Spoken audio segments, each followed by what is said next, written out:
there's some games out there right now in like the best ball space that are defensive only. You can do best ball defense. You can do best ball defense only, which is for the true sickos like myself. Listen, I don't know who tunes into your show. This isn't a virgins only broadcast. The Mayo Experience. Mayo Experience. Mayo Experience.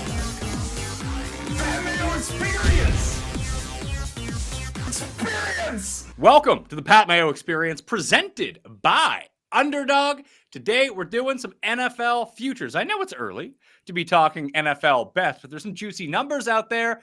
Not a bad time to lock up your money. Reminder, if you are going to spend some money, do it at Underdog. Code Mayo gets you a deposit bonus of up to $1,000 plus a free pick in the Pick'em game. So I highly suggest that you do that. Best ball drafts are on the go right now. There's over $22 million in guaranteed money in these drafts in the Underdog lobby right now. So go use code Mayo. We're talking some bets today, maybe some NFL coach future of the year or coach of the year futures. Anyway, from betsports.com, I got a two-banger. Ryan Noonan's on the line. Connor Allen is here with me. Did you guys do some digging through these numbers? Is there anything that we can bet this early? Like, do you guys have bets in already? I have a few in the like awards markets, early, rookie of the year, defensive player of the year markets, because I do spend a little bit of time on the defensive side. So I think you can get into some early stuff, bigger numbers. So we're trying to get that LCLV, as Connor loves to refer to. These numbers will be driven down throughout the season and might not win, but you always feel good about having that ticket, staring at you for 5-6 months. Connor? Yeah, I got one or two of those queued up, and I have some futures. I like to play some long shots early, mixed in with a couple of nice juicy unders on, over unders on player props and over unders on win totals. So, I think, there's some great long shots on the board here early that I think we're going to get some closing line value by the time the season starts. Will they win? I mean, we'll find out. Maybe. I will find. I bet you they won't, would be my guess. That's pretty bold, considering it's such big long shots, for you to fade it. That's pretty strong, Pat. And getting CLV is nice and everything. I do think, Connor, people look a bit too much into CLV. Listen, you want to be getting CLV. You want to be getting closing line value, obviously. That means you're at least on the side that people like to bet on. But I think if people put a bit too much stock, like, well, I made great bets. I lost every single one of them, but I can hang my hat on CLV. You're not paying the bills by CLV. No, the mortgage is not being paid by CLV, unfortunately. Otherwise, I think I'd be in a different tax bracket at this point. But no, I think when we're looking at this stuff, like, it's important to beat the market in some perspective, in some aspects. So if you want to bet on a guy, offensive player of the year, you get him at 40-1, he closes 20-1, you beat the market. That's great. If it ends up playing out and he comes close, Brock Bowers last year, great example, awesome season, just never ended up cashing, ton of CLV, still a good bet. I think could have happened eventually, but I think it was a good look. Well, Noonan, let's start with Offensive Rookie of the Year. Just looking through this market right now, all of the odds today are powered by coolbet.com. If you hit the description, there is a Ultimate Golf Experience giveaway. All you got to do is opt into this competition. So you can find that down in the description. I believe it's a trip for 4 to the Cabot courses in Nova Scotia. For anyone living in Canada outside of Ontario, you can take advantage of this right now. Plus, there's a deposit bonus down there as well if you're just signing up for the first time. Highly recommend you check it out. Cam Ward is 3-1, Noonan, in the Offensive Rookie of the Year market. He's followed by Genty, Travis Hunter, Tet McMillan, and then we're into like Stomp the Yard of Marion. Jeff's getting a new guy in the backfield. Is there anyone that you like in this market at longer odds? Because I doubt I'm going to line up to bet a 3-1 at the end of May on anyone in any of these markets. Real quick, do you just get to casually play Cabot because it's that close to you? I do, yeah, and I get a super discount. Oh my gosh! I mean, it's not close to me. I have to drive 3.5 hours to get there, and it's not cheap. Like, I get it for $200 a round instead of $500 a round. All right, it's 3.5 hours, so you don't get to casually play because I wasn't sure. I have a pretty good sense of my Canadian geography. I know you're close. You're closer than most for sure. I was just curious how often you get to play like one of the best courses in the entire world, basically. Yeah, I mean, the two best courses in this country and 2 top 100 courses in the world are nice to have 3.5 hours away. But yes, I have to remember the difference between Canadian geography and American geography is that everything in Canada is 3 times as far as it probably would be in the States because Canada is shockingly huge. Yeah, it is shockingly huge. Yeah, I mean, offensive rookie of the year is tricky. It is one of those awards where, when we get a rookie quarterback that's going to be starting from day one, which I think we definitely have in Cam Ward. Maybe we also have it with Tyler Shutt, with what's going on in New Orleans. You should probably lean and start there with just the fact that they're going to get that many reps. I think Genty makes a ton of sense. A little shorter than 3-1. It's definitely not something I want to tie my money into for this long. And I think that's overall something that we can have maybe a philosophical discussion on how we approach this too, because I think that that's a part of it, because you're obviously not getting these cashed until, I don't know, like February for some of these. So these are going to be sitting out there for a while.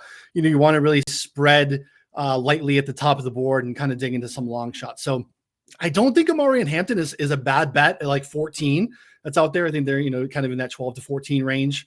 This is a team that's going to run the football a ton. They brought in Najee Harris. They're going to be competitive with the Chiefs in terms of winning that division. The Broncos probably have a say as well.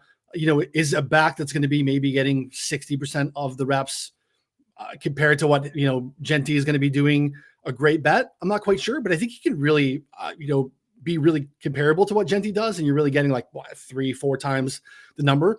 Tyler Shaw, I don't know what to make of this guy. If they're going to be terrible, they're going to win 3 games and he starts all of them. Does he have an actual case for offensive rookie of the year, even though he's making all those starts? It's kind of a tough sell. The Cam Ward could be the same, right? Where like they could be pretty terrible again. So even though he's out there every game, even if he's really good and that team is terrible, it's kind of a tough sell for me. So I'm kind of want to go deep down the board. I think you can sprinkle with some of the running backs. I think RJ Harvey is interesting at 22. That could be, a playoff football team. And if he's, kind of gets the early down reps and shows that he could be maybe a 3-down guy, that'd be the way to go. But it's not a market that I've really dug into a ton so far yet, because I just don't see any value necessarily. Weirdly, Connor, I think that Travis Hunter is probably, because if Travis Hunter plays both sides and has like an adequate year offensively, whatever side that maybe you bet him in both markets just to see how it turns out. But I think that if he has a great year, even though his numbers don't pop off the page, they will try to reward him. Yeah, I mean, we just saw that happen with the Heisman, right? Like he, had an awesome year on both sides of the ball. He ended up winning the Heisman, but it's because he played both sides of the ball, right? So I think that 10-1 for Travis Hunter is interesting. I'm not super interested in laying the chalk like Noonan with Ashton Genty or Cam Ward. 2 guys further down the board. He mentioned RJ Harvey. I think that's a great look because he has no competition. We're talking about Audric Estime and, Jaleel McLaughlin. Estime was a healthy scratch in the playoffs. And McLaughlin basically was 7 to 8 carries range. This is like a playoff team. He's going to see essentially all the work. So I think that RJ Harvey's, a great look for getting a ton of work. And then one guy further down the board, I don't necessarily love, the offense and the quarterback play around him. Tyler Warren at 40-1, just because he can do so much. They've already talked about his versatility. Like if he's, if they're using him in some kind of Taysom Hill package and running the ball in, if they have him throwing the ball at all, which is all things that he did in college. He had over 50 snaps lined up out wide, in line, in the slot, at quarterback, at running back, in the backfield. Like he can do a lot of things. 40-1, I don't think is a bad look if he scores, 10 to 15 touchdowns and has a decent year receiving as well. To look back at the past offensive rookie of the year. So last year was Jaden Daniels. That makes a ton of sense. CJ Stroud the year before that. And going into that year, Noonan, it didn't really seem like CJ Stroud was going to be any good. And then he just turned out he was. So maybe you're right. Maybe just trying to find a quarterback with opportunity would be the moves. If it's not going the last time a running back won was Saquon in 2018, which ended a run of rookie running backs. Now, a lot of that has to do with the running back position being de-emphasized a lot over time. You just don't put up those gaudy numbers right away. Did you think that any of these running backs outside of Genty get that rub? I don't think so. You say Harvey, but this is still Sean Payton in Denver. He'll find ways to just throw guys we've never heard of in there. Yeah, Harvey's the best bet. I mean, and this is one of them that doesn't really matter. When we get into a lot of the awards, like team success does matter and shape it a little bit, unless you just have almost like a historical outlier season, or you just, you have a really great year despite your surroundings. I think team success does matter. So that's part of the Harvey case, I think, and maybe part of the Hampton case as well, is that these guys could be playing on, playoff teams, lower level AFC playoff teams, getting some primetime games and playing well. So if Harvey emerges early and then starts to have a really good year, can separate. To Connor's point at the beginning, like it's 22 right now. Could that be down to like 10 or 12? You start to feel pretty good about it by the time September rolls around, and then he starts to play really well, and all of a sudden you're in single digits. That's all we're really trying to do, I think, at least for me at this point in the summer, trying to get down on some of these numbers. I really want to, beat the closing line, and it's also so double counting for us in the space where we're sharing content and sharing picks. Like, we can just put out a play, and all of a sudden we're going to have 100 people that subscribe are going to tail us and bet it, and all of a sudden it's naturally CLV because we push the play out to subscribers and they all chased it as well. So it's like this self patting on the back, like, hey, we got the best of the number, even though we like helped manipulate the line by sharing it with subscribers. So it's definitely one of these self-rewarding things. But it's just it's a tough market because you're going to have quarterbacks here. We had a handful of years we just didn't have a lot of quarterbacks coming and playing year one, so there was kind of some outliers in terms of how guys historically positionally have won this award. But I don't see Trayvon Henderson kind of burying Ramondre. I think that would be another one. I think he's going to be awesome with the amount of snaps that he has. I think Ramondre is still a really good football player that played behind the worst offensive line in football last year. With the improvements to the offensive line, he's going to play well as well. So I don't think he's going to be, just buried because Henderson does really well. So yeah, I don't see any of these other running backs, maybe other than our guy Harvey, that can really kind of take that 3-down role outside of Genty, who you're having to pay the freight for. Connor, are there any of the receivers that you actually like from this class? Because that does feel like the easiest position just to put up video game numbers at this point if you're in the right spot. But do you think that Ted McMillan's that guy? He could be. I mean, 15-1. Like if he plays to his full potential there, we saw the Panthers late last season. Bryce Young played the best football of his career, and that was with Jalen Coker and Adam Thielen and Xavier Legette essentially not really living up to his potential. So I think that we're going to see McMillan probably have a pretty good season in that system as long as Bryce Young plays like he did at the end of the year. So yeah, 15-1. I don't hate. I think beyond that, there's not a whole lot going on. I'm not into Matthew Golden in Green Bay. I'm not super into. I think Ibuka is a good player. I just don't know if he's going to get the volume as a rookie with Godwin, with Mike Evans, kind of all around him and running the ball plenty. So like, I think those are all good players. I'm just not sure that they see the volume. Yeah, a lot of this, as Noonan kind of mentioned, is all about opportunity. Who's going to get the highest percentage of snaps? Therefore, you can just put up these counting stats as the season goes along in the face of someone just being a generational talent, which is pretty unlikely. Is it? If we didn't have Jaden Daniels last year, Noonan, does Drake May get more consideration, even though he didn't start to play till week 5, week 6? I remember Herbert won the Offensive Rookie of the Year in the similar circumstances. If the doctor doesn't stab Tyrod in the lung, well, Herbert's not on the field that early in the season, therefore he can't win the award. Is someone like Jalen Milroe in play with this? If Darnold either sucks or gets hurt in week 2, and then all of a sudden he's thrust in and he's just on a better team than a lot of these guys? Yeah, I mean, that's not necessarily something I would speculate heavily, in terms of preseason investment. But yeah, no, I mean, but the way our brains work. Let's say if it was to happen. Let's say if it was to happen in week 2, you see Darnold get down. Should your first move to be go hit up Milroe at 70-1, whatever it might be? 1,000,000%. I take for granted the fact that that's how our brains are already wired. Like, that's instantly where it happens in the books for us. Like, I'm going to the futures market. I'm trying to speculate on a number that's 60. That could very much be 20 in a matter of an hour or so. So yeah, I mean, even in the spring or the preseason, we started to hear that, hey, Milroe is really impressing.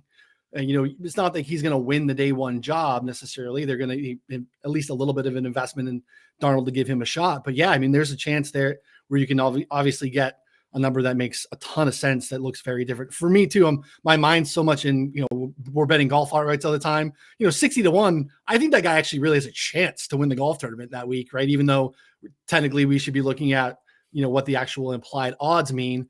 It's very different. I think a 60-1 can win right now. Milroe's not even going to get the job. I don't even know he's going to be the backup. So it's really hard for me to throw preseason money on Milroe at 60 to win the job that I don't think he has. Connor, what would be a number on Genty that you would bet right now? How big would it have to be? Probably close to double. Just like philosophically, right? Like, I mean, maybe 4-1. I would have to consider it, but so good news. Coolbet.com has 4-1 on Genty. He is the second favorite in the market. Yeah, I would play that. I can't get. I mean, even then, like I struggle playing things that are like that low when I mean, we're not talking about till February where it's May, late May right now. So yeah, 4-1. I mean, he's going to see a ton of work. I think the Raiders could actually be decent this year. And by decent, I mean 7, 8, 9 wins with the coaching staff they brought in. They brought in, obviously Geno, a little bit more depth in the wide receiver position. Chip Kelly, as offensive coordinator, I think learned a lot in his time at Ohio State, had a really successful running game. And so, yeah, I think we're going to see just a massive dose of Ashton Genty. So, yeah, like I think, we talked about it there. We're seeing other odds across the board, like plus 250. I can't get there. 4-1, I think is probably fine. If it's 4-1 right now, maybe it does get bet down. But Noonan, he does seem like, in my mind, he is a better candidate to win this award than Cam Ward is. Totally agree. It's a team that wants to run the football, and look at that depth chart. It is an absolute joke. In terms of the guys behind him, there's no threat. Raheem Mostert has, had a nice little career. Guy cannot stay healthy and stay on the field. The rest of it behind him is, absolutely abysmal. So this is a guy that comes in day one with a 3-down role. And even, like I said, pro Hampton, but I don't think Hampton has a 3-down role at all, right? They gave, at least for 1 year, they gave Najee a little bit of money, great offensive line. They're going to mix him in, right? It'd be really hard for just based solely on performance for Hampton to outplay, Najee 85-15, 80-20 split here. Whereas I think we see that from day one with Genty. So yeah, 4-1 on Coolbet's a really nice price. How dare you disrespect Sincere McCormick like that? Yeah, it's true. I'm sorry. I used that guy in DFS at the end of last year. Not to great success. No one did. Wasn't great. There were a lot of, best ball bros pounding the table for, Dylon from UNH, trying to get him in the last round, thinking that there's going to be something there. It's a rough place there. Zamir White, like we're all foolish thinking that we could talk ourselves into him actually carving out an actual fantasy role for the season. It's a disaster. So they want to give Genty the ball a ton. They want to run the football a lot. And I think you're going to see that. And Genty stays healthy, 17 games, going to put up some numbers. Lou, let's move to Coach of the Year. Connor, you said you already had bets for Coach of the Year? Yeah, there's one in particular I thought was interesting. Dave Canales is like 18-1, 20-1 in other spots. I mean, the Panthers played excellent at the end of the year. I thought that was like, I mean, they were keeping games close. They were winning games. Bryce Young looked alive. You draft Ty McMillan. You can put Xavier Legette more into his natural role, I think, where it's kind of like, I don't know. I would equate his better role being more like Deebo Samuel than being like a true, X or even like slot flanker. You still have Adam Thielen out there who's capable of, sitting in between zones, moving the chains. And then, the running back position, they added a little bit there, and they obviously still have Chuba Hubbard. So, I think that they're in a good spot here offensively, and then defensively, still a little bit of question mark, but a lot of this award, a lot of the Coach of the Year award is like about beating expectations. And so it's not necessarily about like, oh, they need to win 14, 15 games. They need to even win 12 games. Just like, okay, the Panthers win totals X. Do they win 3+ more games than that? Do they make the playoffs? This division is pretty open. They could easily win the division in my mind. So, I think if that happens, Dave Canales is squarely in play. We're looking at like almost 20-1. I see. I think you hit on it with beating expectations. And when you take a look back at some of the past winners, at least the past 5 years, Kevin O'Connell wins with a 14-3 Vikings team last year. Stefanski for the second time wins with the Browns. They go 11-6. Dayball wins with the Giants 9-7-1. 2022. Vrabel goes 12-5. He wins in 2021. Stefanski wins by going 11-5 again in 2020. But I guess I've heard the same thing from Feinberg, almost word for word what Connor just said, Noonan. So I assume Jeff talked to Connor, and then that's his position now. But can you really be beating expectations when everyone kind of thinks that you're going to be good? It's really hard. I mean, I don't want to bring up old wounds for Connor, but Connor had a great preseason play a couple of years ago. Nick Sirianni at, like, I don't know what the number was, Connor, 60 or something like that. Yeah, it was crazy. A really good number. And I got a live in-season Dayball number at like 35. Yeah, which is great. It's a great price. Sirianni completely outcoached him for the entirety of the year. But from an expectation standpoint, that bad Giants team kind of backed into the playoffs, even though we expected the Eagles to be good. But I think they did actually exceed expectations at the same time. I guess the expectations were at least closer to playoffs than Dayball. And, it was like, it's such a narrative award, even more than some of the others, right? It's New York. People like Dayball. There's like a little bit of, at that time at least, that was the positive New York market sentiment. And that's really this market. It's really, really tough, especially now, to get into it. So, you see the guys, look at the best coaches in the league. Look at the playoff teams, the teams that we would be laying minus 250, minus 300 to make the playoffs. They are buried as far as coach of the year. Andy Reid, Nick Sirianni, your two defending Super Bowl, conference winners, 80-1. Right. So like where they can go from there is really hard. So you have to kind of, I think, maybe shop in the middle, shop towards the middle of the bottom. One that's a little bit interesting to me, the division's kind of tough. I'm really interested to see how that shakes out when we get into some of our divisional stuff. Jonathan Gannon at 22. I think the Cardinals could be feisty this year. I think they had a really nice offseason with some of the improvements they made defensively. Marv kind of coming into his own in year 2. Some of the other weapons there, I think, could be a little bit better. I think, obviously McBride is a beast there. So if all of a sudden that team wins a solid division or maybe backs into the playoffs, I think you can get a case for Jonathan Gannon at 22. It's really the only number that I kind of like. I mean, Mike McDonald at 18, same case, same division. He's a little bit shorter, but I think, I think he's a great coach.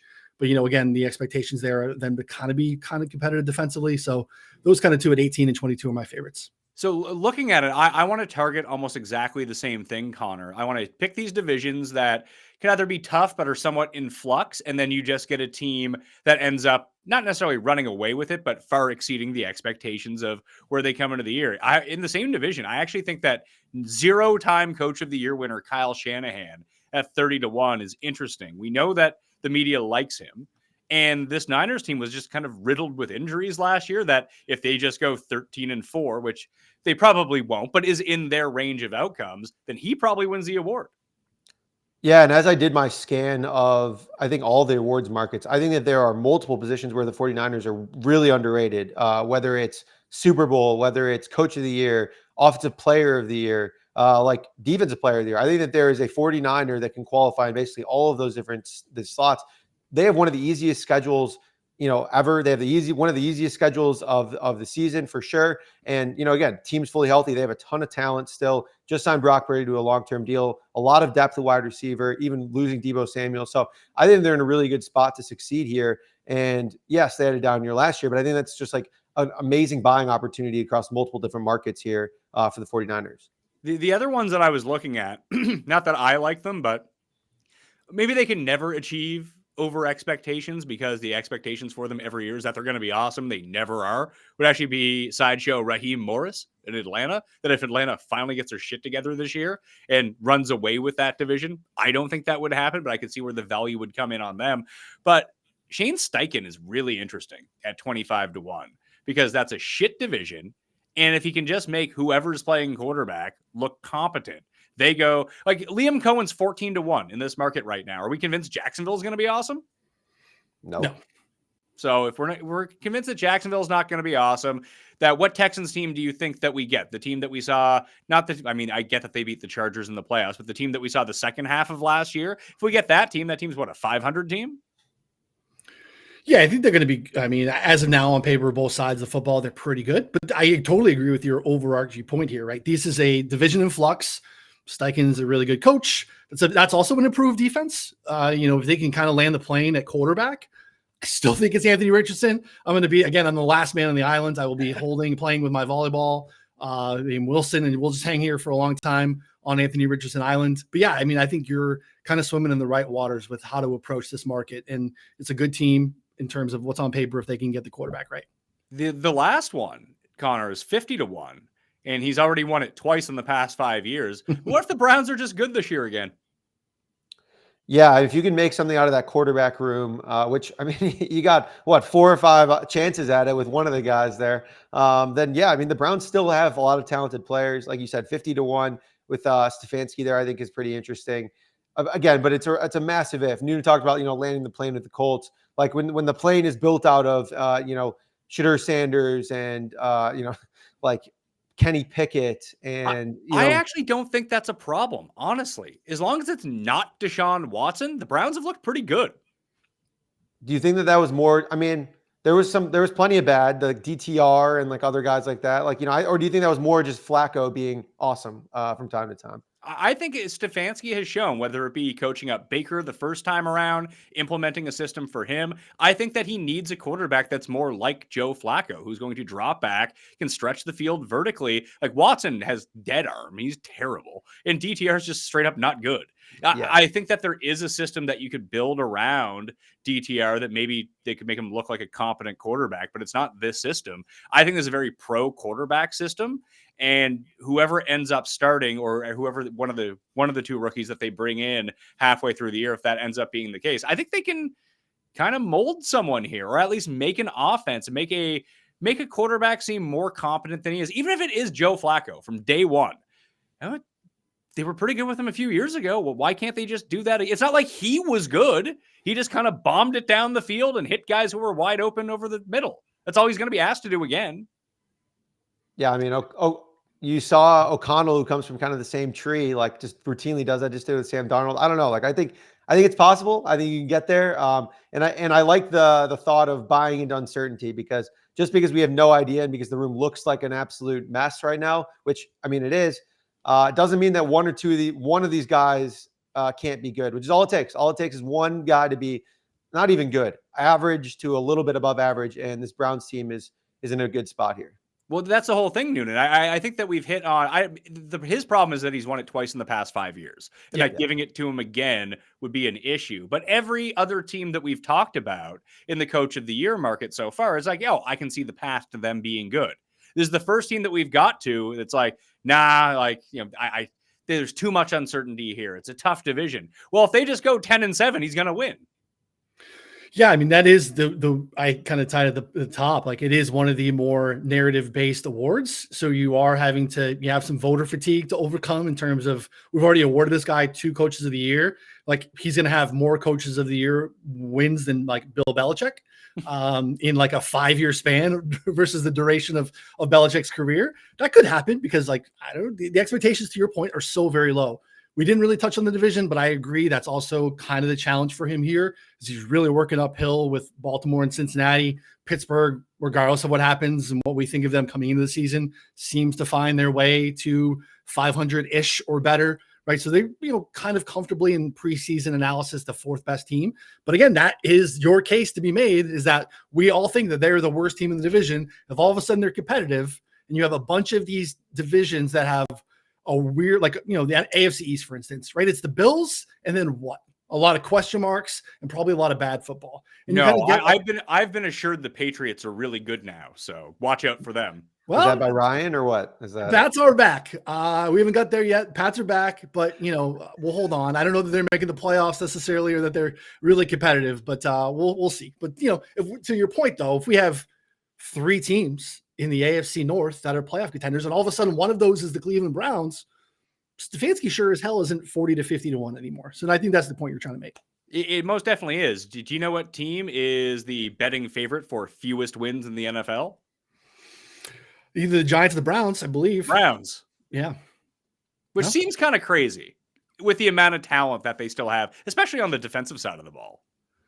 Agreed. Yeah. And again, like, they don't have a great pass catching core, but they don't have a bad pass catching core. Sure as hell is a lot better than what New England ran out there last year, or maybe what the Jets had outside of, Devontae Adams at times, or, Garrett Wilson. So, you definitely have seen worse units, and defensively they'll be competitive. That system and the scheme that they run there is definitely going to be problematic for some of those teams. So yeah, I mean, could they definitely, an over on the Browns win total is probably an easier sell, but that's way less fun than a 50 to 1 future.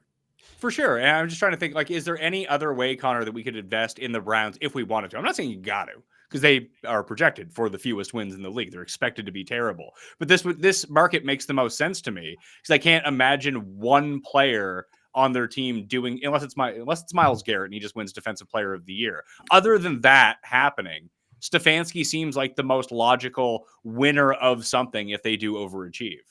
Yeah, I think some other kind of offshoot markets you can get buy into the Browns would be AFC North. You could bet on 2nd place or 3rd place for the Browns, plus 550, AFC North 3rd place, 16 to 1 for them to finish 2nd. Again, don't even need to win the division. Just need to be beat out like 1 or 2 other teams. I think betting both of those and it's a little sprinkle could be interesting because, again, if you want to buy into them at a long shot price, maybe the Steelers aren't as good.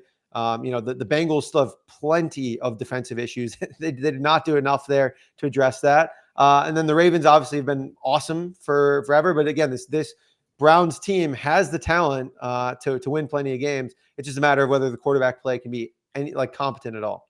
I got another Browns market for you, Pat. Oh, let's hear it. Defensive Rookie of the Year. Oh, yeah. Middle linebacker, Carson Schlesinger. I believe it's 50-1. Put it out for our subscribers, 3-4 weeks ago at 60. But this is this is the draft capital, which is surprising. He's going to be on the field. It was the first pick of the second round. Everyone thought that was going to be like, oh, now they're going to take, Shador Sanders, and they came out and they take Schlesinger, the first pick. Jeremiah Owusu-Koramoah, their middle linebacker from Notre Dame a couple years ago. He's on PUP. He's out for the year. Yeah, what happened to him? He had a neck injury. Just going to happen to a middle linebacker occasionally. Just crown of your head, tackle. He's out. So hopefully he plays football again. I'm not quite sure. It's not a great injury. So Deadwood Swearinger, 60-1. The Travelers Championship, the Northeast one and only PGA Tour signature event. Can it surpass the excitement of last year's thrilling finale when Scotty Scheffler broke away from the loaded leaderboard with 3 straight birdies on the back 9 during the final round, leading to a dramatic one-hole playoff with Tom Kim, winning him his 6th PGA Tour victory of the season? Will Scotty repeat as champion? Come watch as the world's best PGA Tour players try and dethrone him. All of them competing all 4 days at TPC River Highlands. The action begins June 19th and runs through June 22nd. For tickets and information, visit TravelersChampionship.com to see the greats, including Scotty Scheffler, Rory McIlroy, Xander Schauffele, Ludwig Oberg, and the rest. The Travelers Championship, there is only one. Yes, Carson Schlesinger. Yep. 2 bozos ahead of him on the depth chart. Jordan Hicks is okay. He's just a little bit older now. Jerome Baker's not a good football player. Continues to just bounce from team to team and cannot get it done. And again, they spoke with the Capitol by using the 33rd pick in the draft on this kid, which is pretty early for an inside middle linebacker nowadays. Is really good. Traditional 3-down thumper. 3-down rookies are hard nowadays from linebackers. You see these guys that maybe are decent coverage guys, a little undersized, or they're like a big early down thumper. I think Schlesinger wins the job and is a 3-down guy. He's a really good coverage linebacker. And to your point, if they're competitive, this is one of those awards that you don't necessarily have to be tied to a good football team. You just kind of have to produce. And if he wins the job in camp, he will produce. He's going to put up good numbers. And if they're not very good, a lot of people are going to run at them. He's going to get a lot of tackles. So there's just a lot of counting stat opportunities for him, especially if he wins the job straight out of camp. So again, they have Mason Graham in front of him, a great defensive line still. Myles Garrett's still there. They have some guys that can make life easier for him, let him run sideline to sideline and just kind of pile up tackles. So is he just more of a tackle machine? Will he get to will they send him to is he a linebacker / I don't want to say edge, but is he someone who's going to attack the quarterback as well? Because if you start putting up tackles alone, I don't know if it gets you to defensive rookie of the year. But if you have an amazing defensive line in front of him and Myles Garrett is getting double teamed every time, that there's just lanes for someone to sneak in, especially straight up the middle. And then boom, you end up with 5-6 sacks plus a gaudy total, force a fumble or 2. Now we're talking, I feel like, in that market. Yeah. Jim Schwartz, defensive coordinator, likes to blitz his linebackers. I believe JOK was 4th or 5th in linebacker sack, pass rush snaps last year, basically to your point, he is, working post snap towards the quarterback. Schlesinger had 5 sacks last year at UCLA, which is a above average number. So yeah, we definitely have a spot where, he's a good coverage linebacker too, right? So he had 11 pass breakups. He had 2 interceptions. So all of a sudden you get a pick 6, you mix in a couple of sacks. To your point, there's some big plays that can make a difference too. Just looking at I actually, I want to stick on Browns radio for one more second here. Do you guys know really anything about Harold Fannin, the rookie tight end that I'm guessing is going to be on the field at the same time as Njoku? He was really productive and was good and was just tested so bad at the combine relative to expectations. And so, he got good draft capital though. That was the key because people were worried this might be a mid to late day 3 pick after I think he ran 4.75 or something pretty slow. He's a big dude though, and was super productive. So yeah, I think if they're running 12 personnel, it's going to be a lot of Njoku and Fannin. I don't know. Do you have a way to play it though? I don't really know what to do with him, to be honest. No, he's Yeah. 150 to 1 to be offensive rookie of the year. You just have to imagine that all of a sudden, like, he doesn't block at all, I would guess. No, not really. Like they had that Harrison Bryant role in this offense for a while, but Yeah. we've seen Njoku be incredibly productive at times when the right quarterback is playing. If it's a torch, I don't know if this year is the year to pass the torch from one to the other, but if you put both of them out there at the same time, and essentially he's a slot receiver, they did get rid of Elijah Moore, so there is opportunity on the field. Like if you think that their offense is going to be a little bit better, like someone has to benefit, and that's probably a better bet than betting Jerry Jeudy to lead the league in yardage or something. I'd agree with that. Defensive rookie of the year. So you bet Swearinger at 50 to 1 or 60 to 1, whatever it is. When was the last time someone like where was Jared Verse drafted? What round? First round. He was like first round pick. So was Will 15th. Anderson. So was Yep. Sauce. So was Micah Parsons. So was Chase Young. So was Nick Bosa. Shaq Leonard was what, middle of the first round? Shaq Leonard was a second round pick. He, I believe, Right. is your only linebacker and your only second round pick, I think, in the last little bit. So this would be your comp right here. It'd be Shaq Leonard, 2018 rookie of the year, 36th pick overall. This would be the path for him. And it's a great path. Good number, and very much path. I made a way further down the board bet. I actually made this bet. I liked it. I had to reach out to FanDuel to post him because he was not posted on any of the sports books. I think I have, 10 available to me here in the great state of Illinois. And this gentleman was not on any of them. I had to reach out to get Chris Paul Jr. So if you want to make a Chris Paul joke, now would be the time to do so. It is not Chris Paul's son, but Chris Paul is basically the same case that I made for Schlesinger, but for the Rams, a team that I think makes the playoffs, a guy who I think has a 3-down skill set, which again is really rare for rookie linebackers. And it is a decrepit linebacker room. And it's a team that's been, very open to like, hey, if you go out and win the job in camp, the Rams will go ahead and put you out there. They've done that for a handful of years, and it's a really bad room. And again, I think it's a top 10 defense, especially with that front.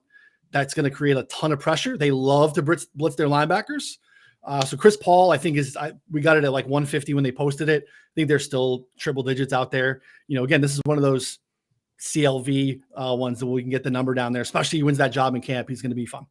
100 to 1 right now at coolbet.com, Connor. And I've seen 100 to 1 at other places as well if you're looking for where to play it. Is there anyone that you would go to in this market? Because Abdul Carter is a pretty overwhelming favorite. Then like Jalen Walker's up next, Mason Graham, Travis Hunter at 10 to 1 in the defensive player of the year market. Does that make more sense than 5 to 1 in the offensive player of the year market?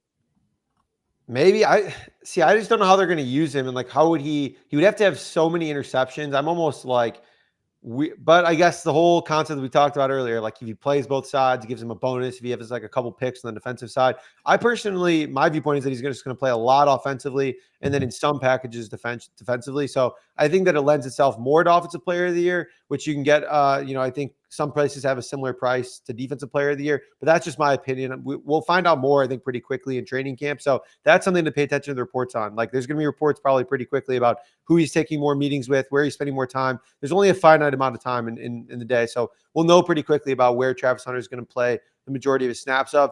I thought Mason Graham was an interesting look. He may not have the counting stats snap-wise or sack-wise as some of the other players, but again, playing alongside Myles Garrett in a good defense, like I think is pretty interesting. He should play a lot. Obviously got the draft capital as well. Another secondary option, Jahdae Barron, I think is kind of interesting, playing alongside Pat Surtain.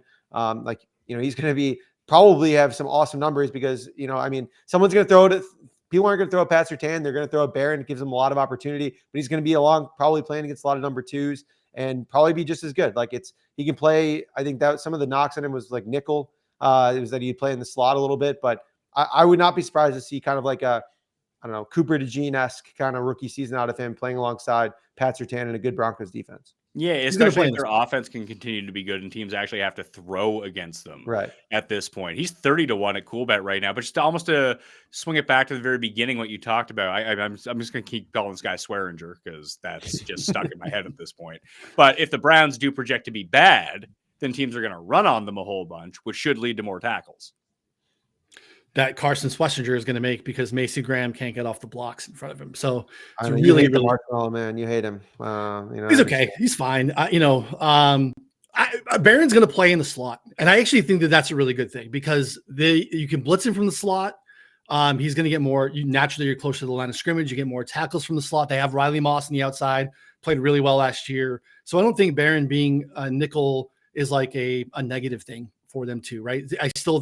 Connor's premise, I think, is still correct, where teams are going to try to work away, from Pat Surtain, but I think that still bodes well for, Jahdae Barron. So I think he's an okay look there too. One of my favorites actually towards the top of the board is James Pierce for the Falcons. If you look at all of like the PFF pass rush win rate, run stop, any of their like advanced metrics, he's like percentage points either ahead or behind Abdul Carter for what he's done over the last 2 years. He is a beast of a prospect. He just had massive off the field issues that we weren't even sure that he was going to go in the first round. So this is a team.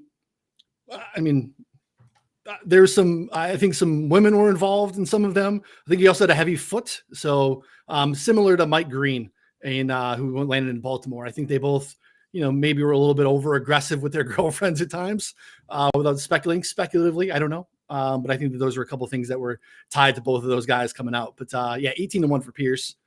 Keep his head on straight, keep his hands off his girl, stay within the speed limit. You might have a chance to defensive rookie of the year. I don't know. I don't want to say it. It's a very delicate way of putting it, Noonan. Just keep your hands off your girl. I don't know. That's good advice for everyone. I think people should adhere to Noonan's advice to keep your hands off your girl.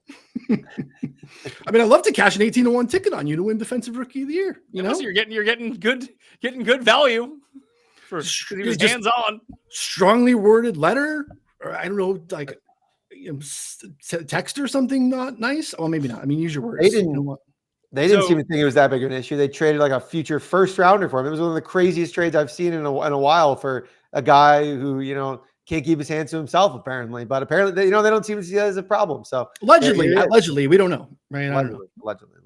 Yeah. Let's go to defensive player of the year. Noonan, if people don't know, tell them how good you are at tackle props. Winning me money over here.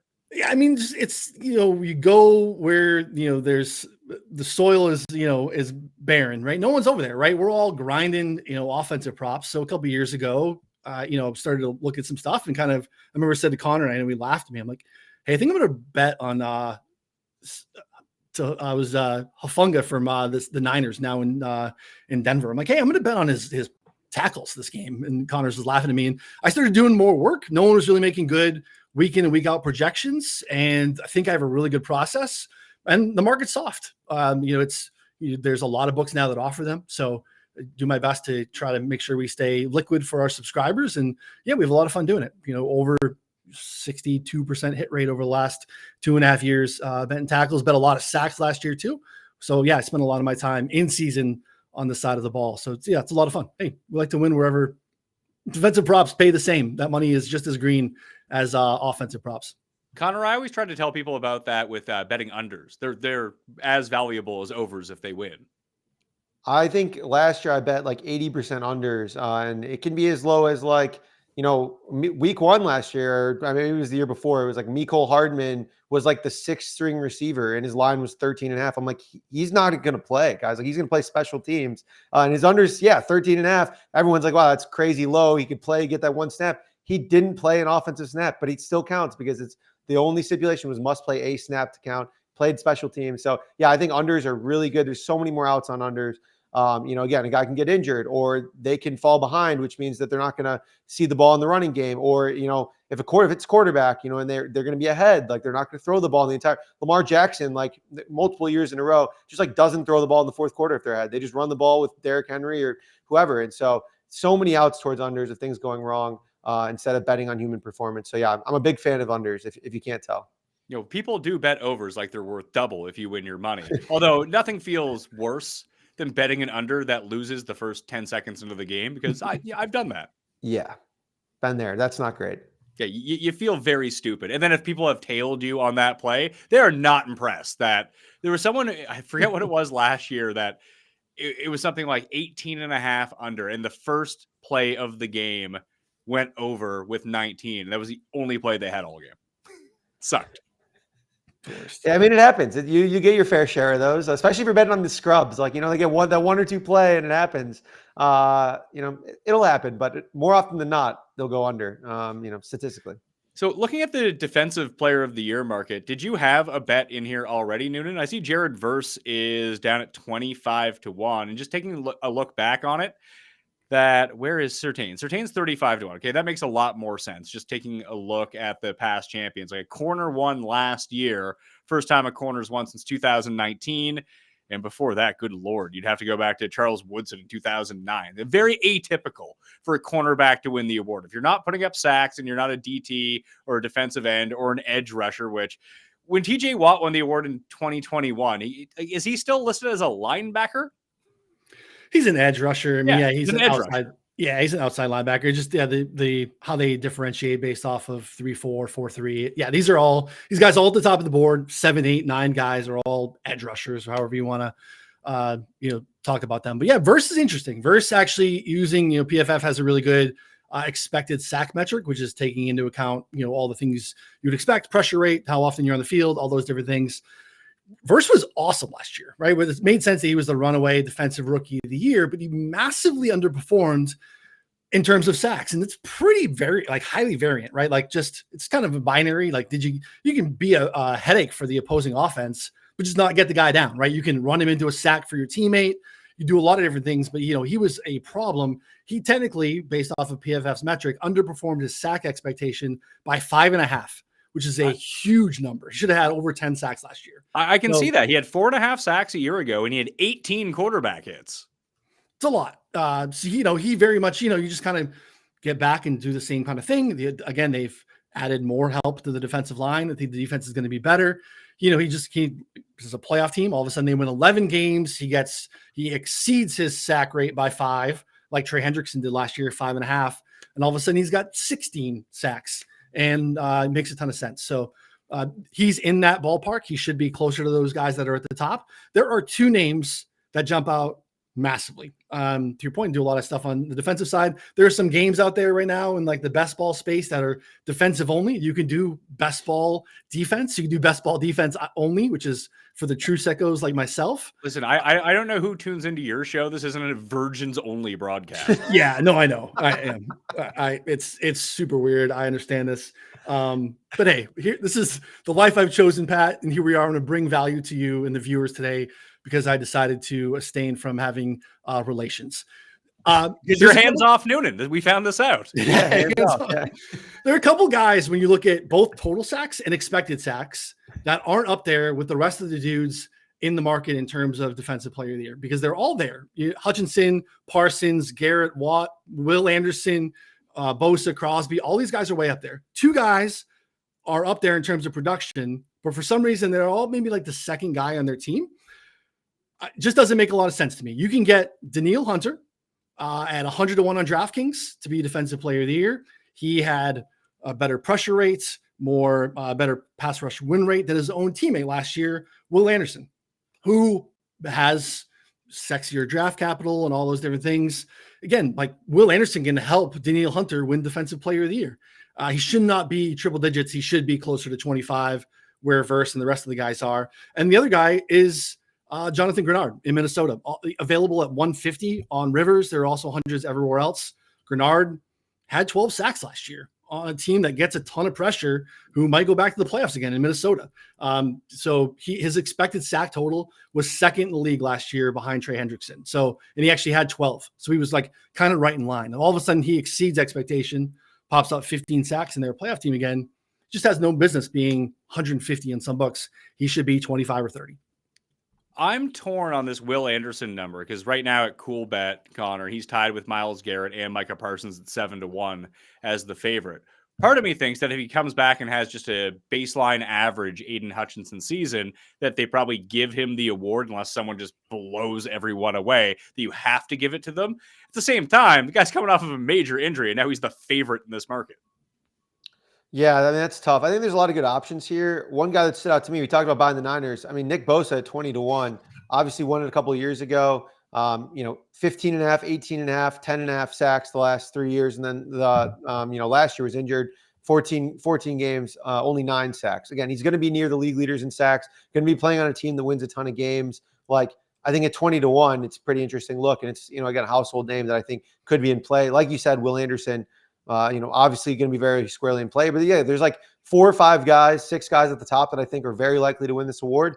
And so I think, buying on a Bosa or reverse probably makes the most sense as like someone who's not necessarily priced the same as the other guys. Can Joey Bosa playing only third downs for the Bills win? I don't think so. Noonan, you mean correct me if I'm wrong, but he's going to have to get 15, 16 sacks. Yeah, no. That'd be great. That'd be I like that he is a DH for the defensive line now.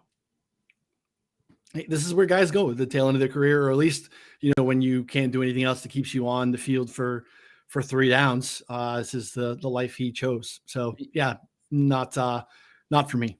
These 101 guys, I'm telling you, Hunter and Grenard are massively, massively mispriced. I'm in.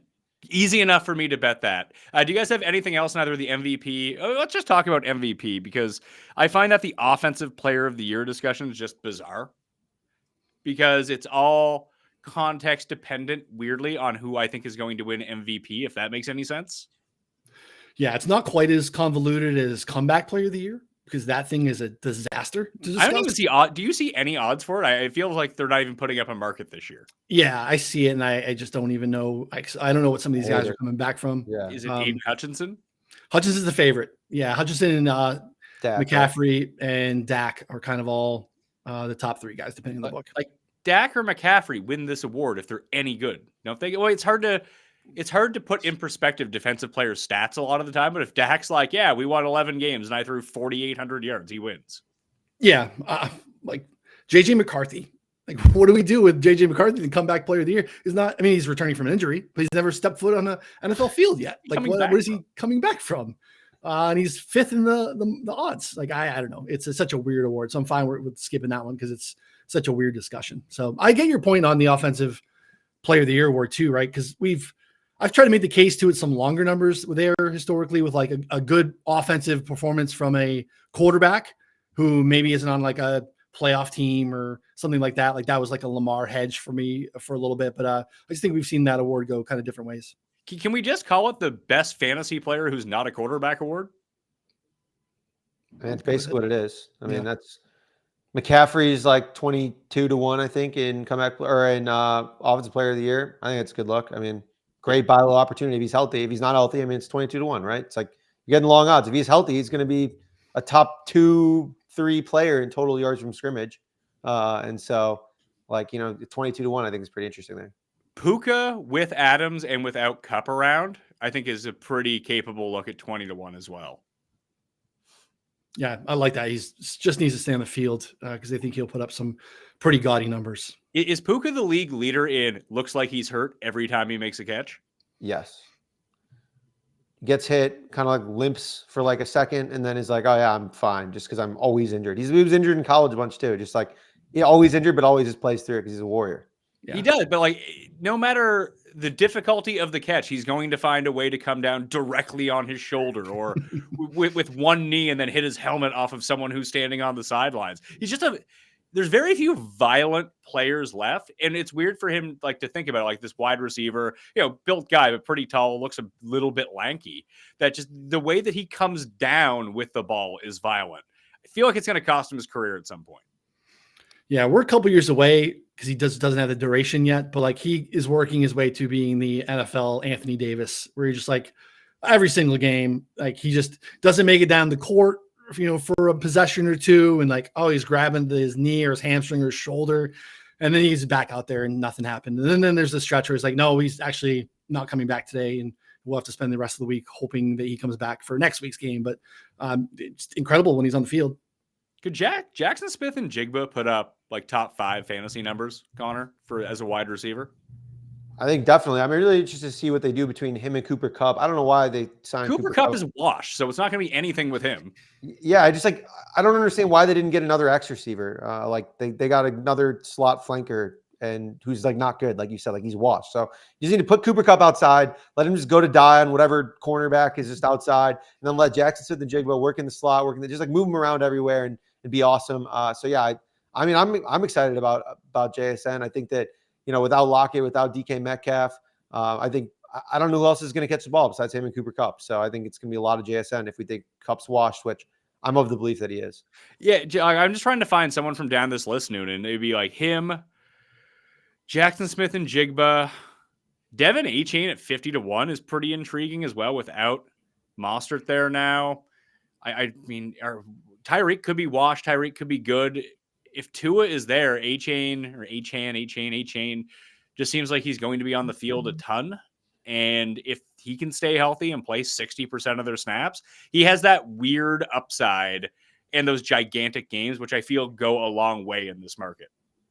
Yeah, I don't hate it. I just worry about, like, what do we need? Do we need the team to be good at all? Or do you just have to be, if you have a special year? I think A-Chain can have a special year despite Miami being pretty terrible. So I don't hate that at all, right? Especially with what we saw them, like how they used him last year too. Like he was like a slot receiver at times, how much they incorporated him in the passing game. And he's so electric. And part of that too, like, let's not forget, these are all subjective, narrative-based driven awards that have, you know, a human element to it. And A-Chain is capable of putting up some flashy splash plays, right? Like, and those things will matter in voters' minds later in the season. If he's just putting up raw counting stats and has a couple of handful of plays and is really carrying Miami to being 500 or a little bit above, like that very much can drive votes his way.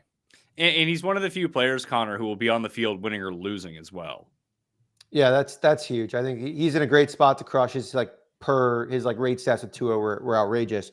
I want to go. I mean, why not Brock Bowers 60-1? Better quarterback play, better coaching staff, no competition for receivers. If he breaks, he could legitimately break tight end records. Like I think that's like within his range of outcomes this year. 112 catches last year. Like he basically needs to break records, honestly, to win. But I mean, it's 60-1. It's like, you know, he's an awesome player and with upgraded everything, like top of, you know, from top to bottom. It's tough for me to think that if Bowers breaks all those records, that the Raiders are good enough for him to win the award. That's the tricky piece. Yeah. Do you know what I mean by that? Like, if he is their only option, they're not going to be good.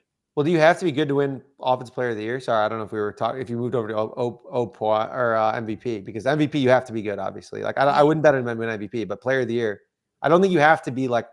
I don't think you have to be as dominant team-wise. I don't think you have to be as dominant, but you do, like, your team. You have to be like a kind of an outlier, which you're kind of making the point that he could be, and then like you kind of have to have everyone at the top be just kind of treading water, good seasons. You can't have a historical Saquon type season from anyone that's on a playoff team or a number one seed type of team, right? So you just kind of need everyone else to be treading water, and he just comes out and absolutely smashes. It's going to be something that he's going to crush and then close the year like 8-1 and then not win, and it'll be losing closing line value, and exactly what we talked about at the top, where he's going to have an awesome season, but it might not be enough if any of the quarterbacks play well or one of the running backs runs for, like, you know, 2,000 yards or has 2,500 all-purpose yards or something like that. So let's take a look at this. Barkley won a year ago. Obviously, the Eagles were they were the 2 seed, right? Yep. Who was the 1 seed? No, they were the 1 seed. They were the 1 seed. Yeah. Were they? No. Yeah, it happened 4 months ago. I can't remember these things anymore. Right? Detroit. Yeah, Detroit was the 1 seed. How fast we forget. Yeah, because Philly played the Packers in the first round. Yeah. McCaffrey won the year before that. Obviously, San Francisco was very good. Yep. Justin Jefferson won the year before that. The Vikings were 13-4 that year. Cooper Kupp won in 2021. Feel like the Rams were really good that year? I think they won a Super Bowl. I cannot confirm or that's deny pretty that. good, I'm pretty sure. But yeah, yes, that's pretty good. So those are the past 4 winners. And then Derrick Henry on the Titans. I believe that was the same year Vrabel won Coach of the Year. They were the number 1 seed. Ballpark. Yeah, they were not supposed to be good, but they were number 1 seed in the AFC, which was wild. Remember, that was a weird outlier season. But yep. So it does seem like it is a best fantasy player from a good team award. Yeah. All right. I retract my Bowers statement. I would say you would need to go so far above and beyond that. I do think that trying to target team, and maybe that kind of kills my A-Chain thing as well. But if all of a sudden Miami's 10-7, which if they're better than New England now, don't think that I'm going to be shocked sitting here that, wow, a New England team that was god awful last year is all of a sudden good. I would frankly be surprised. Here's one I think you might like, Pat, based off of your coach of the year stuff with Shane Steichen. Jonathan Taylor, 35 to 1. I saw it, but if they're going to be great, I mean, great is subjective. Let's say they're 11-6 and they win that division. I think that bodes better for Steichen because if they're going to be good, I feel like Richardson soaks up a lot of that if it's Richardson. Probably fair. Yeah, just swim in the same pool. The thought process, because that's that they can win the division. I think we made the case that's open waters in terms of what we expect in the AFC South. He was really good last year when he was on the field, right? He had that terrible fumble in Denver, which really kind of cost him a playoff spot in the end of the day. But 3 down skill set could accumulate a ton of touchdowns. You'd be part of massive part of that offense not coming off the field. So there are worse plays, right? I think it's kind of just we shift up the board a little bit off of the A-chain piece because I don't think we think Miami's making the playoffs, or the market doesn't. They're like 2 to 1 to make the playoffs. I would be happy to lay no. I think Jonathan Taylor is probably as far down maybe as you can go in this, unless there's you have an inkling on a surprise playoff team and you want to kind of pitch your wagon to their best offensive weapon that's a little further down here. Non-quarterback market, I guess. I know that we just spoke 10 minutes about this, but I think the first thing Connor said with McCaffrey at 22 to 1 is likely the play. Yeah. Yeah. I do some I love people do a lot of schedule analysis. I like to look at the unique 3, something we talk about on our show all the time, because, everyone in your division plays each other twice. You all play the same divisions, right? So like the entire NFC West is playing the NFC South and the AFC South, but each team plays 3 unique teams. And this is where the Niners really jump out. Whereas, the Cardinals, everyone's playing one team from the AFC North. Well, the Cardinals play the Bengals in Cincinnati. The Rams go to Baltimore. The Niners go to Cleveland, who, again, Pat might think that there's, some underlying stuff there, but that's the easiest draw in that division. Same thing with the NFC East. The Niners go to the Giants, right, where they don't have to go to Dallas or Washington or Philly. And then they get Chicago with all of the NFC North teams, right? So again, Chicago's going to be okay, but it's an easier path than Green Bay and Detroit, I think. So it's a really, really easy schedule for the Niners, and it's a great way, to your point at the top, which you could have started and stopped the show 2 minutes in. A lot of Niner stuff I think is pretty interesting. MVP. Let's close with this, and then I'll have you guys back for division stuff as we get a little bit later on. I'll give you guys an open forum right now for future division, win total, whatever it might be. Anything you want to get off your chest that people need to bet right now before it moves. Connor. I'm going to go with Jets worst record and under 5.5 wins. Anytime you get a chance to fade Justin Fields playing a whole season, you got to do it. Middling offensive line. D played awful post Robert Saleh. Lost DJ Reed. Questionable pass rush. It's literally just Garrett Wilson and a bunch of nobodies at wide receiver. Like, they're going to run the ball a ton and try and keep the game close. It's going to rely a lot on Aaron Glenn being a good coach. I think that they could legitimately be, a 2 to 3, 4 win team this year. So I like under 5.5 wins. I like, potentially worst record there as well. Noonan, we just did the schedule release show last week. And you know what Cust is like, what he normally projects the Jets record to be? Oh, no. This year it's only 7-10, which means they might be a 0-win team in real Oh, life. jeez. Yeah. Good for him, though. A little self-awareness is good. Doesn't hurt. Sprinkle that in occasionally. But that's rough. I mean, yeah, those are good looks, Connor. I mean, it's a bad division. Part of my pro Patriots thoughts here, and again, I don't think they're going to the playoffs necessarily or winning the division. It's just I just don't really buy into anything that Miami or the Jets have this season. I think that those are, problematic teams start to finish. So, yeah, good for Cust. That's surprising to me.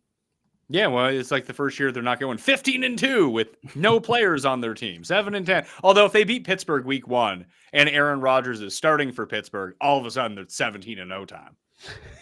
So keep that in mind. It shifts quickly, the sentiment throughout the season. You keep talking about the Patriots. Is it Patriots to make the playoffs? Patriots win total? What is it with the Patriots? Just part of it, I think, is such a better roster than last year, and the schedule is really easy. They play a pretty easy home schedule this season. I just think Vrabel. We have a history of Vrabel out coaching his talent, right? And I'm not convinced that he's a good coach. Okay. That's fair. I mean, we haven't. I guess we'll see it again if you can do it with 2 squads. I think it's going to be, you're going to be on Anthony Richardson Island, kind of alone on the Vrabel's not a great coach thing, because a Tennessee team, again, the one we just referenced, that was the number 1 seed in the AFC a couple of years ago, that had a bunch of jabronis on the defensive side, is a very below average defense that he got a lot out of. Now they had AJ Brown, they couldn't maximize. Ryan Tannehill. They had a good offensive line, AJ Brown, Derrick Henry, and we thought that Arthur Smith knew what he was doing. And with that offense, he did. He actually wanted to throw in that offense with Ryan Tannehill. It's like, whoa, what is going on here? Just a lot of play action, a lot of Derrick Henry, and then both places Arthur Smith has been since. I don't know if it's just he had quarterbacks that can't throw, but they do not take advantage of their vertical game at all. Yeah, I mean, the Pats, without a doubt, is the worst offensive line in the league. You're going to have a hard time giving it to me there was a worse skill position group in the league. The coach was an absolute disaster. You publicly in the locker room, from all that we've heard since, with positional changes and job, just a disaster. So, and the schedule was one of the hardest in the league. So now you have a shift where they've flipped back. They have one of the easiest schedules in the league. We think we have a competent decision maker. Drake May showed beyond a pulse with the worst supporting cast. Now we've bolstered the offensive line, brought in better skill position group. It's still not a good position, skill position group, but it's better. And they spent a ton of money on the defensive side of the ball. And I think they were just they still had a bunch of guys injured last year. Like Christian Barrymore is one of their, best interior defensive linemen, had blood clot issues, barely played last season. Christian Gonzalez got injured a bunch. He's a fantastic corner. He's back. They brought in Carlton Davis, gave Milton Williams a bunch of money. Robert Salane from the Raiders. I think they've just spent a lot of good money on the defensive side of the ball. And then part of it's I'm also just down on the Jets and the Dolphins. So again, probably 8-9 wins. They're not threatening anything really, or not threatening the Bills, that's for sure. But they'll be better, and they'll be at least more fun to watch. So let's see here. Patriots, if we kind of go to that's not how you spell Patriots at all. Patriots. New England Patriots regular season wins. I mean, 8.5 is their win total. Schedule's rough. So he's over 8.5 minus 120. No, I'm not betting it. So what's the bet with the Patriots then? I didn't come to make a pro Patriots bet. I just I'm pro Patriots are better this year. It's not necessarily an opportunity in the betting market, because I do think 8.5 is probably towards the ceiling.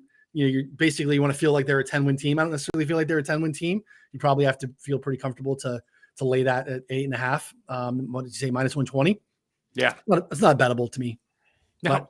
But look where we were. It was so bad the last couple of years, right? The end of the Mac Jones, Belichick era, and then what we had last year with Gerard Mayo was an unmitigated disaster. So if they're going to win 8 games again, I'm not dying to bet it, but I think they'll at least be more competitive. Well, I just don't think that Miami's a disaster, Connor. I think that they're wildly mediocre.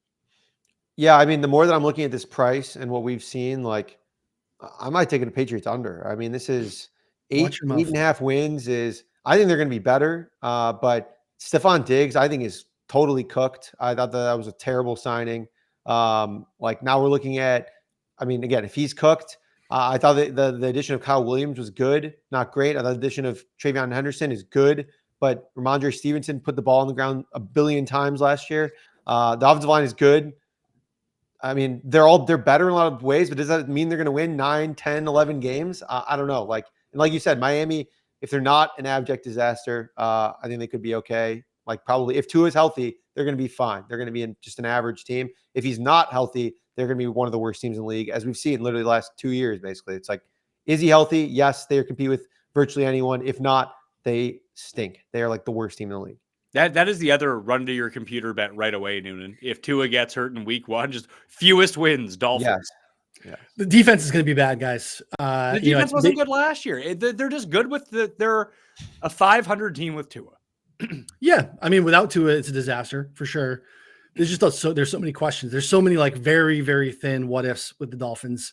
If they actually trade Jalen Ramsey, who is also still, let's not pretend this is Jalen Ramsey of 5-6 years ago. He's the only warm body in the secondary. It is a really, really bad secondary. This is a team from the gate you're going to want to attack in DFS, in props. They have a decent pass rush. I think Chop Robinson's a player, but they're going to have a hard time doing anything, stopping anyone defensively. So your bull case is Tua being healthy, fairly thin. And I'm telling you, the best case scenario defensively is worse than you think. MVP. Oh, sorry. Last thing before I let you guys out of here. Let's see. Allen, Lamar, Mahomes, Lamar, I think it's gone for MVP over the past 4 years. They're, 3 of the 4 top end favorites. It's Lamar as the favorite, Josh Allen, Burrow, and Mahomes. So it's plus 550 for Lamar, 6-1 for the rest. We always have fun trying to find someone from down the board. And I think there's an archetype that could jump in there. If Hurts hasn't done it yet, it's not going to be Hurts, especially. What happened with the tush push rule? I actually missed out on it. You're still allowed to do it, right? Yeah, they said that they were gonna repeal it or whatever, say you couldn't do it, and then the last minute, Rossini deleted her tweet, and it was ended up sticking. So, okay, yeah. But he would have to score 20 rushing touchdowns in order for that to happen, which is on the table for him. But if it didn't happen last year with the numbers he put up, it's probably not going to happen. So, if you were to make a case for anyone down the board, if this was something you wanted to invest in now, like a penny stock. Obviously, Jaden Daniels makes the most sense, but he's 10-1. It's not like he's 80-1. Is there anyone you can see from down the board, 50-1 and beyond, that you think has a viable case at MVP? I have one. It's 50 at one book. Most of the other books are kind of right around 40 or so. It's Matthew Stafford. Matthew Stafford, I think, is going to be a part of a playoff football team this year. I think the Rams are going to be really good if they can stay healthy. If he just has a great season and some of these other guys at the top just have okay years or maybe miss some time, it's going to be hard for him to put up some of the counting stats. And that's part of it now, is just the two-way ability of really all these guys at the top outside of, I guess, Burrow. But Burrow, your pass rate over expectation is so high that he puts up gaudy numbers. That's why it's just, I think, probably a pretty good chalk market. I think you make a great point on Jalen Hurts. If he hasn't already got there, probably not happening, even though the 20 kind of stands out. But, if we just have a really good Stafford year, we get 17 games out of him, 16 games out of him, and he just throws the ball around the yard. They win, 12 games. All of a sudden the Rams, and they win that division. I think Stafford's probably the best down the board bet at the number. Question for you, Connor. Why is J.J. McCarthy not in the offensive rookie of the year market? I think that's only an NBA thing, right? Where they put the player, and if they don't play as a rookie, that they become a pseudo rookie, essentially. I mean, isn't he technically a rookie? Didn't play. Yeah, I don't know. The NFL, I agree with you. The NFL just doesn't, I don't know why they don't look at it he should be in the offensive rookie of the year market. And I think he's actually set up for success. Not sure he's set up for success enough to win the MVP. 100-1, probably closes short of that at the end of the season. Probably not going to win. I think that he's going to have a good year, but not great from what we saw from Sam Darnold. I mean, played awesome, best football of his career. Throwing Justin Jefferson, Jordan Addison, TJ Hawkinson, good things are going to happen with Kevin O'Connell. So I think that's actually a legit look. Probably just not my favorite way to play it in the MVP market. I have 2 to 3 long shots that I'm really interested in this market.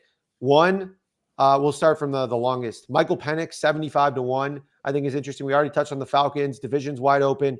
Definitely has the arm, has the weapons.